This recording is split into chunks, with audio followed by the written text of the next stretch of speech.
एक बार की बात है, महात्मा बुद्ध प्रवचन दे रहे थे। प्रवचन में आसपास के बहुत सारे लोग शामिल थे। सभी लोग ध्यान से बुद्ध को सुन रहे थे। कुछ देर में प्रवचन समाप्त हो गया। लोगों ने बुद्ध को प्रणाम किया और अपने अपने घर को चल पड़े। पर एक युवक वहाँ पर बैठा रह गया। बुद्ध की नज़र उस युवक पर पड़ी तो वह पूछ बैठे, क्या बात है वत्स, कोई जिज्ञासा है क्या? युवक बुद्ध के पास गया और प्रणाम करके बोला, प्रभु, उलझन बहुत है। जितना इस बारे में सोचता हूँ उतना ही उलझ जाता हूँ। कैसी उलझन है वत्स?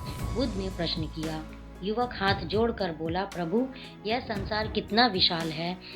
संसार में लाखों करोड़ों लोग निवास करते हैं। इसमें एक से बढ़कर एक विद्वान कलाकार योद्धा ऐसे हैं जिनके बीच मुझ जैसे सामान्य प्राणी का क्या मूल्य है? युवक की बात सुनकर बुद्ध मुस्कुरा दिए। वे बोले, तुम्हारी जिज्ञासा का उत्तर मिल जाएगा, पर इसमें थोड़ा सा समय लगेगा। क्या तब तक तुम मेरा एक छोटा सा काम कर सकते हो? प्रभु, ये तो मेरे लिए गर्व का विषय है कि मैं आपके काम आ सकूं। युवक ने पुनः अपने हाथ जोड़ दिए। आप आदेश करें प्रभु। बुद्ध ने युवक को एक चमकीला पत्थर देते हुए कहा, तुम्हें इस पत्थर का मूल्य पता करना है, पर ध्यान रहे इसे बेचना नहीं है, सिर्फ मूल्य पता करना है। जैसी आज्ञा प्रभु। कहते हुए युवक ने बुद्ध से वह पत्थर ले लिया। उसने एक बार फिर से उन्हें प्रणाम किया और बाजार की ओर चल पड़ा। बाजार वहां से ज्यादा दूर नहीं था। युवक थोड़ी देर में वहां पहुंच गया। वह सुबह का समय था, इसीलिए बाजार अभी ठीक से लगा नहीं था।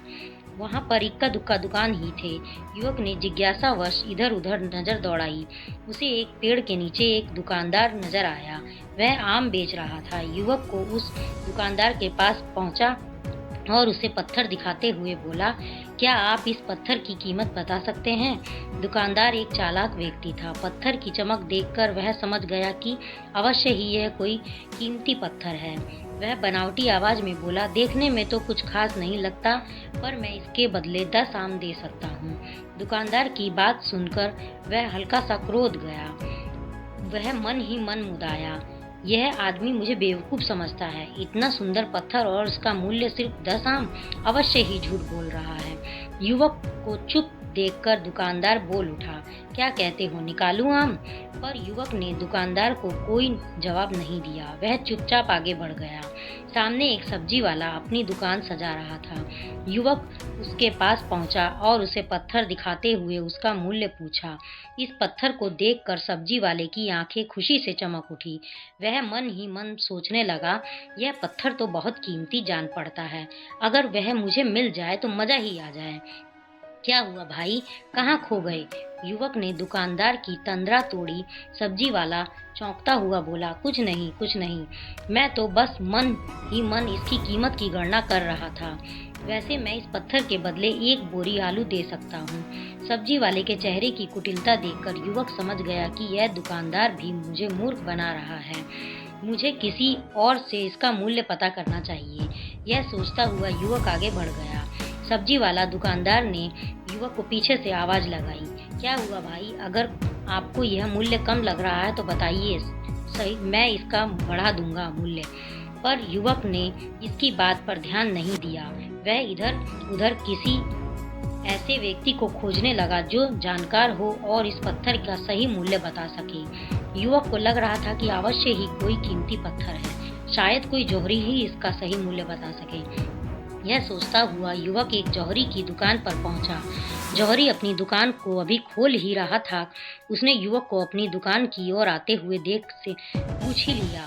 साथ ही भांप लिया था कि यह कोई गरीब व्यक्ति है जो संभवतः कोई गहना बेचने आया होगा।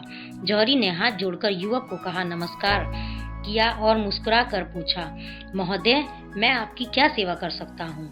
युवक ने बुद्ध को दिया पत्थर अपनी हथेली पर रख लिया और बोला, इसका मूल्य पता करना था।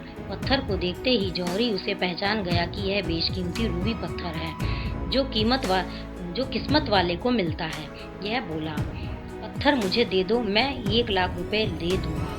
कहते हुए जौहरी ने पत्थर लेने के लिए अपना दाहिना हाथ बढ़ाया, पर तब तक युवक ने पत्थर को अपनी मुट्ठी में बंद कर लिया था। उसे पत्थर को मूल्य अंदाजा हो गया था, इसीलिए वह बुद्ध के पास जाने के लिए मुड़ गया। जौहरी ने उसे पीछे से आवाज लगाई, अरे रुको तो भाई, मैं इसके 50 लाख दे सकता हूँ। युवक को पत्थर बेचना तो था नहीं, इसीलिए वह रुका नहीं और दुकान के बाहर आ गया। पर जौहरी भी चालाक नहीं कम नहीं था।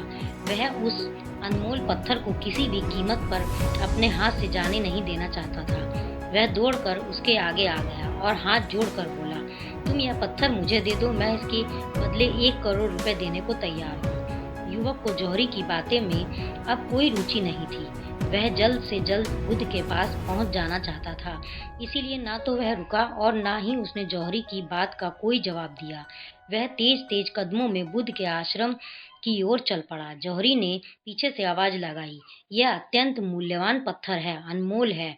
तुम जितने पैसे कहोगे मैं दे दूंगा। यह सुनकर वह युवक परेशान हो गया। उसे लगा कि कहीं पत्थर के लालच में जौहरी उसे पकड़कर जबरदस्ती न करने लगे, इसीलिए वह तेजी से आश्रम की ओर दौड़ पड़ा। युवक जब बुद्ध के पास पहुंचा तो वह बुरी तरह से हाँफ रहा था। उसे देखकर बुद्ध मुस्कुरा दिए, फिर भी उन्होंने अपने चेहरे से कुछ भी जाहिर नहीं होने दिया। वह बोले, क्या बात है वत्स, तुम कुछ डरे हुए से लग रहे हो। युवक ने बुद्ध को प्रणाम किया और सारी बात कह सुनाई। साथ ही उसने वह पत्थर भी वापस कर दिया। बुद्ध बोले, आम वाले ने बुध आम वाले ने मूल्य 10 आम बताया, आलू वाले ने 1 बोरी और जौहरी ने बताया कि यह अनमोल है। इस पत्थर के गुण जिसने जितने समझे उसने उसका मूल्य उसी हिसाब से लगाया। ऐसे ही यह जीवन है। प्रत्येक व्यक्ति खान से निकले हुए एक हीरे के समान है, जिसे अभी तराशा नहीं गया।